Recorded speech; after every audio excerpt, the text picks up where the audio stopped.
नमस्कार, हमारे चैनल व्रत पौराणिक और ऐतिहासिक कथाओं में आपका स्वागत है, जिसमें हम तरह तरह की व्रत कथा, पौराणिक कथा या ऐतिहासिक कथाओं का वीडियो अपलोड करते हैं। हमारी आज की पौराणिक कथा है भगवान सूर्य के सारथी अरुण देव की। हिंदू धर्म की पौराणिक मान्यताओं के अनुसार अरुण को भगवान सूर्य नारायण का सारथी माना गया है। वे प्रजापति कश्यप और विंता के पुत्र हैं। ये गरुड़ के बड़े भाई हैं जो पक्षियों के राजा हैं। रामायण में प्रसिद्ध संपाति और जटायु इन्हीं के पुत्र थे। अरुण की पत्नी का नाम शयनी बताया गया है। अरुण को पुराणों और वेदों में एक गरुड़ पक्षी के रूप में वर्णित किया गया है और यह भी ग्रंथों में बताया गया है कि अरुण के पैर और पंख नहीं हैं, जिस कारण अरुण में अधिक बल नहीं है। अरुण महर्षि कश्यप के पुत्र थे। महर्षि कश्यप की 17 पत्नियां थीं, जिनमें कद्रु और विंता नाम की 2 बहनें थीं।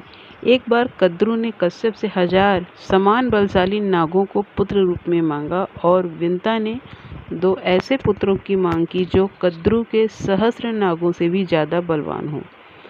वरदान के फलस्वरूप विंता ने 2 और कद्रु ने 1000 अंडे दिए। दोनों ने अपने अपने अंडों को गर्म बर्तन में उबालने के लिए रख दिया।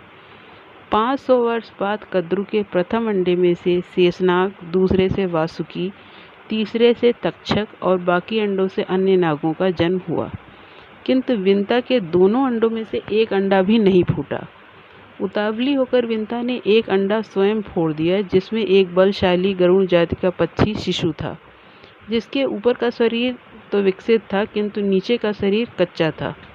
अपनी माता के इस कृत्य पर उसने अपनी माता को श्राप दिया कि माता, आपने अपनी बहन से बराबरी करने के लिए मुझे आधे शरीर का बना दिया है, इसलिए मैं आपको श्राप देता हूँ कि आपको 500 वर्षों तक उसी सौत की दासी बनकर रहना होगा। अगर आपने दूसरा अंडा भी फोड़ दिया तो आप सदा कद्रु की दासी बनकर रहेंगी। अगर आपने प्रतीक्षा की तो वही बालक आपको मेरे इस श्राप से मुक्त करेगा। महर्षि कश्यप ने अपने उस पुत्र का नाम अरुण रखा। अरुण ने भगवान सूर्य की घोर तपस्या की और उनसे उनका सारथी बनने का वरदान मांगा था। समय आने पर दूसरे अंडे से गरुड़ की उत्पत्ति हुई और उन्होंने अपनी माता को श्राप से मुक्त किया।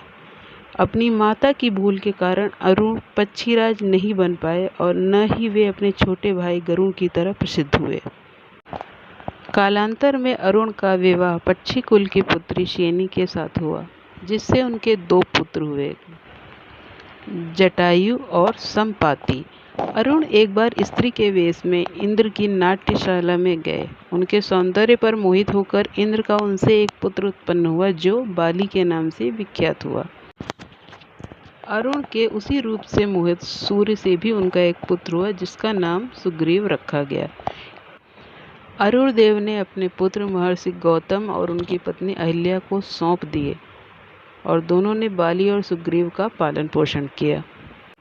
यह थी भगवान सूर्य नारायण के सारथी और गरुड़ के भाई अरुण देव की कथा।